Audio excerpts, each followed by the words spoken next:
Sans doute, Laurent Gbagbo n'a-t-il jamais été aussi menacé au 5e jour de l'offensive lancée par les forces soutenant Alassane Ouattara. Le président élu est reconnu par la communauté internationale. Le régime du chef de l'État sortant vacille. Depuis hier soir, des combats à l'arme lourde font rage à Abidjan, la capitale économique du pays. Angermaine Nani, vous êtes avec nous depuis Abidjan. Merci d'être présent dans ce journal.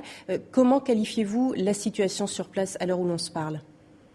Alors où je vous parle, il est difficile déjà de vous dire en ce moment même où se trouverait Laurent Gbagbo. Certains nous disent qu'il est toujours à son domicile avec sa famille, d'autres l'annoncent au palais présidentiel. Les combats à l'arme lourde se poursuivent autour du palais présidentiel depuis la nuit dernière et ce sont des combats d'une rare intensité. La garde républicaine et une partie de la gendarmerie se battent toujours contre les forces républicaines d'Alassane Dramane Ouattara.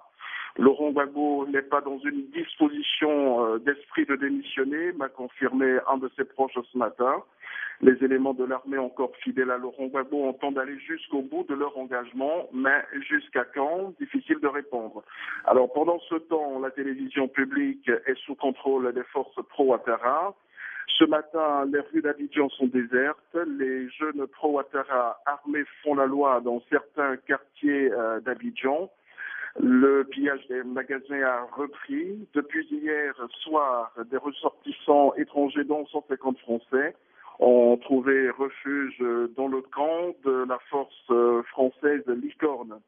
Laurent Donafologo, le président du Conseil économique et social de Côte d'Ivoire, qui est un des proches de Laurent Gbagbo, lui a demandé tout simplement de démissionner.